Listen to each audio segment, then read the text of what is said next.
The story of Deshawn Brown.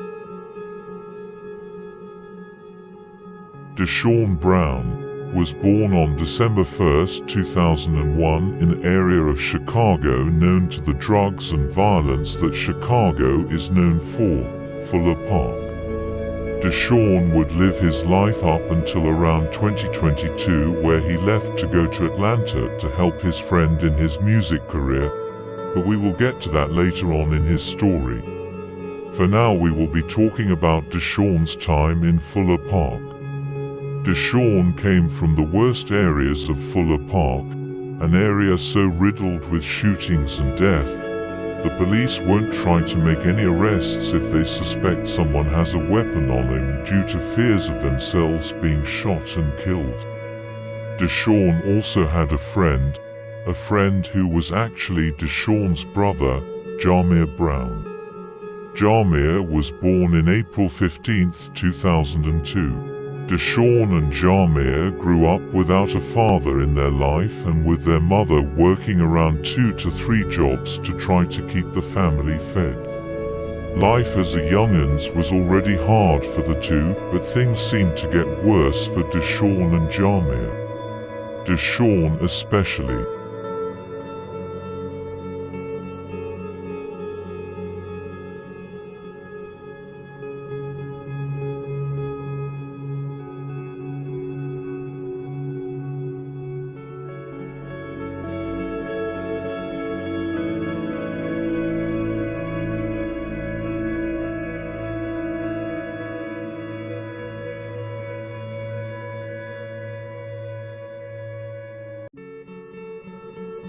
Around 2016, both Deshawn and Jamir would move out of their mother's house at the ages of 15 and 14, getting an apartment at the Mini Julia Ripperton Apartments, and would go searching for weapons as they wanted to protect themselves in the streets of Fuller Park.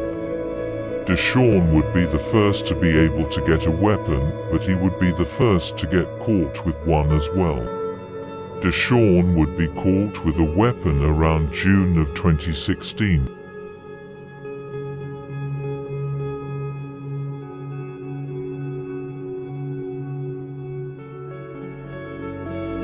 Around 2016, both Deshawn and Jamir would move out of their mother's house at the ages of 15 and 14, getting an apartment at the Mini Julia Ripperton Apartments, and would go searching for weapons as they wanted to protect themselves in the streets of Fuller Park. Deshawn would be the first to be able to get a weapon, but he would be the first to get caught with one as well.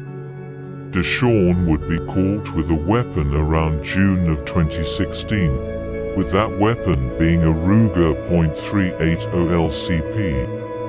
He would state that he was caught the same day that he got the firearm and that this was his first weapon, but the courts did not hold back and sentenced him to 3 years in prison. While Deshawn was locked up, Jamir would have a few altercations with the rapper Lil Durk, 300 OTF, and they would both start to have bad tension towards each other. They would go at it when they saw each other, but the beef was kept down to just words. However, this would escalate by the time Deshawn got out of jail for that gun charge he caught back in 2016.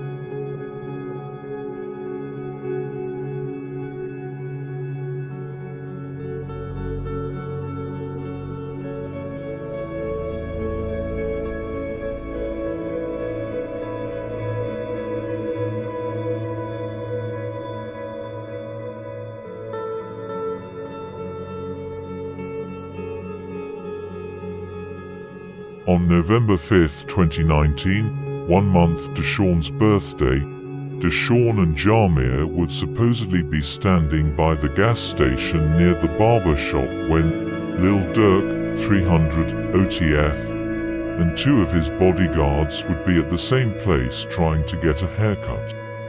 It is unknown what led to the death of Lil Durk, but it's rumored that when Jamir saw Lil Durk walking up to the barber shop while Lil Durk was a few blocks down, he asked Deshawn to hand his Hi-Point C9 to him, which Deshawn would be reluctantly do. As Jamir approached Lil Durk, an argument broke out between the two, which led to Jamir telling Durk, "Do something," in which Durk responded, "Stay right here, I'll be back." Which led his bodyguards say, "Oh shit no," Durk, trying to de-escalate the situation, which was already too out of control. Before Durk could get off the sidewalk to cross the road, he was shot 4 times in his head and 1 time in his arm. Durk was pronounced dead upon arrival of CPD. Not much is known about the shooting, but it's said that after the death of Lil Durk, the city was out for blood and they would strike back many times.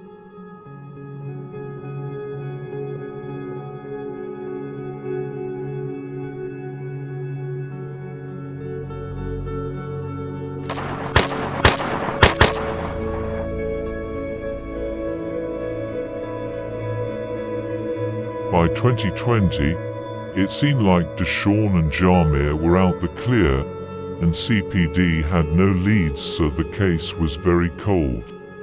Jamir would get his driver's license and would purchase a 2001 Honda Accord, stunting on it on Twitter and Instagram. The pair were doing good for themselves. They had racked up a few $1,000s and around 5 to 6 weapons which they would start selling to pay for more money. It seemed though as if Jamir and Deshawn loved money the way they saved up. Around January, Jamir would be walking down the block near his apartment to go grab some food when, out of nowhere, a male popped out and robbed the male. It is not known what Jamir was robbed out of, but it could have been from $20 to $250. 2 days after this incident, both Deshawn and Jamir and a male known as Brandon Washington, who was a friend of Jamir, would be sitting inside Jamir's Honda when an unmasked male would walk up to the males and open fire, hitting Deshawn and Jamir. Deshawn was shot 2 times in his left arm and torso, while Jamir was shot 4 times in his left arm, back, and lower back. By luck, both the males would survive this shooting, coming out of the hospital 2 days apart from each other, but after this shooting, they knew that they had to respond and find who was responsible.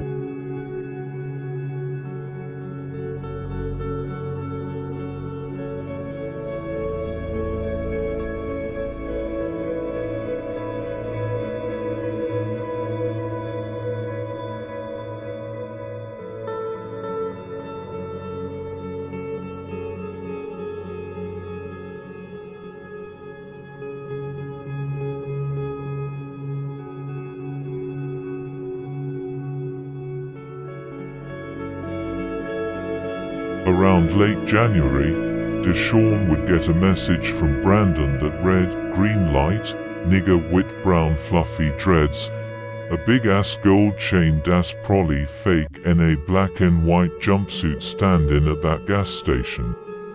In which Deshawn would respond, "I'm on my way right now." They were talking about a male named Jay Carter, 300, who is said to be the one that shot up Jamir's Honda Accord. At 3:38 in the morning, Jay Carter would be standing next to another male when Deshawn, unmasked, would walk up to the male from behind, screaming, "Ayo," before taking out a Smith & Wesson SD-40 that had a green laser on it and opening fire on the male. Jay Carter, 300, was shot 3 times in his head and pronounced dead upon arrival of CPD. Thankfully, the camera only caught Jay Carter being shot and killed and not Deshawn's face, making Deshawn lucky that he wasn't caught that day.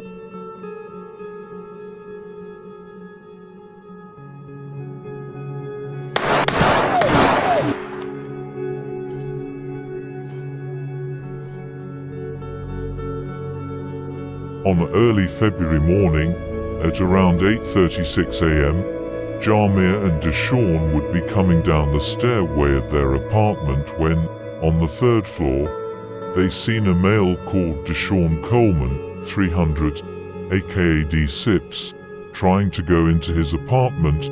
Jamir would recognize the male from the robbery that happened that January morning and would run up to the male, striking a conversation. Deshawn, seeing this, would be coming up to Jamir as he was talking to Coleman when shots started being exchanged between Deshawn and D. Sips, which ended up striking Jamir and D. Sips.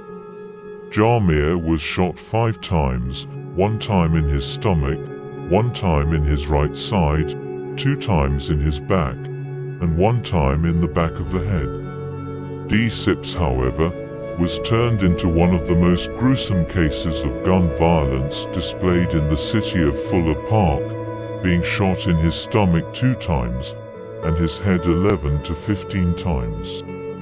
Deshawn Coleman, aka DCIPs, would be pronounced dead upon CPD arrival, but for Jamir, he would be pronounced dead at the age of 18 at the hospital 5 hours later due to his injuries.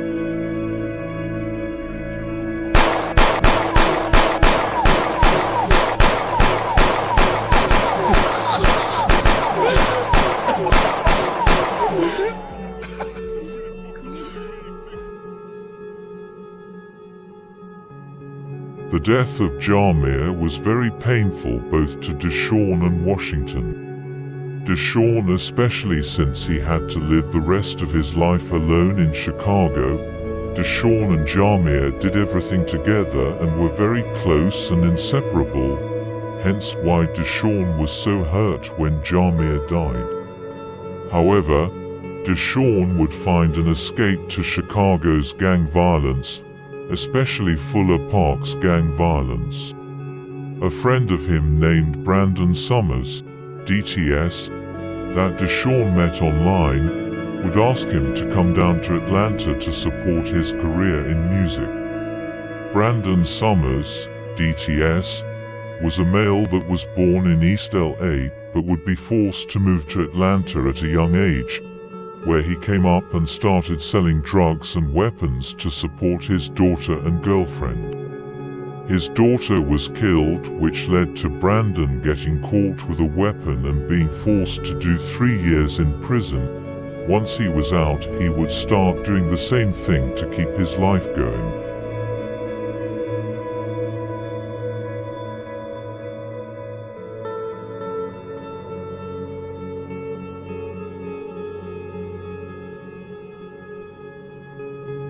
Brandon Summers, DTS, is a known gun dealer throughout Atlanta.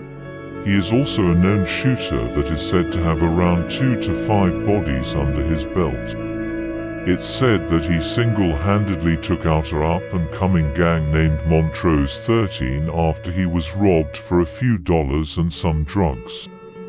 Not going to go too much into Brandon's story as it could be a whole video of itself, but I will not be diving too hard into his backstory, but he has had a lot of connections with people and a lot of personal beefs with gangs as well. Some of these sets are known as Migo Block, Kill DA Killers, KDK, Snippers Only, Gremlins, Lurkers 500, Montrose 13, and last but not least, Sawtown. Brandon was loved by the city but hated by his ops, and he always rolled with a squad of people and or his weapon, a S and WSD-40, to ensure his own safety. Deshawn would move out of Chicago and enter an Atlanta apartment known as Brookline. This is also where Brandon and his affiliated would hang around. Around March of 2022, when Brandon Summers was released from prison, Brandon and Deshawn met on GTA Online at around 2016 and were chatting ever since.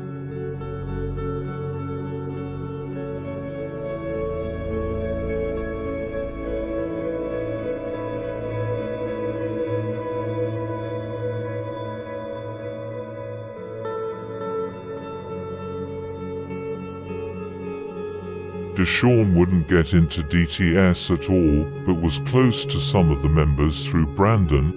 Members like Antoine, Rip, and Gio were close to Deshawn, and even the leader of DTS, Meshas Bordeaux, was respectful to the male. It's said that Deshawn was working and trapping at the same time to try to keep himself up in the Atlanta streets.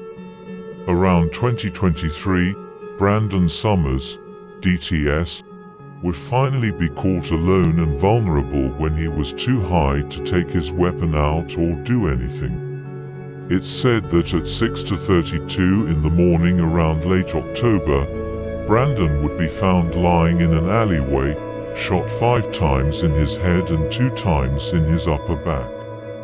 The alleged killers are said to be Jar Fisher, KDK, and a few other unnamed members at this time, all of whom are Kill DA Killer's associates. Jar Fisher is said to have stood over Brandon and gave him the 5 life-ending headshots, a form of disrespect towards DTS. It's said that Brandon's death was get back for what he had done to the KDK members after he was robbed out of $217.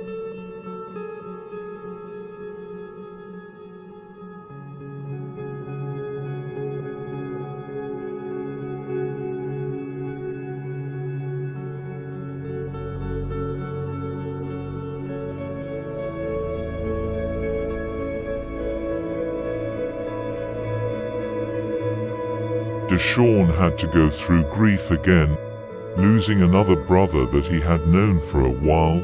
However, this one was not blood-related, but this killing sparked something in Deshawn that would cause him to do one of the worst cases of mass murder ever seen in Atlanta. At around 9:30 p.m. in the night, it's said a party of some sort was being hosted by a mansion near a barber shop, an area known as KDK territory. This party is thought to have been a celebration party for the death of Brandon Summers, DTS, as he was hated by the KDK members.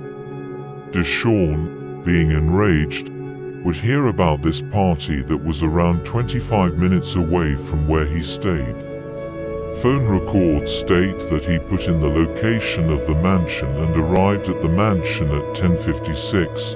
Immediately after walking 25 minutes to the mansion, he saw a group of people outside of the mansion and began opening fire with his G1932 round extendo with a green beam attached to the bottom.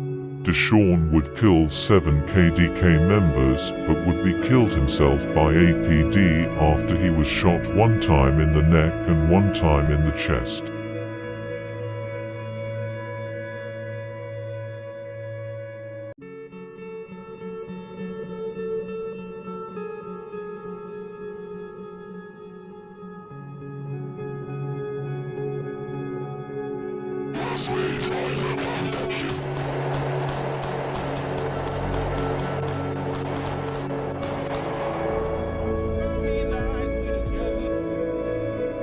Deshawn would die at the scene from the officer's gunshots.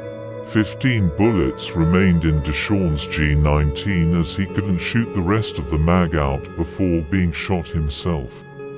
It's said that had the cop not been there to fire at Deshawn, Deshawn would have killed an estimated 9 to 12 people at that party, easily making it one of the biggest mass shootings in Georgia history.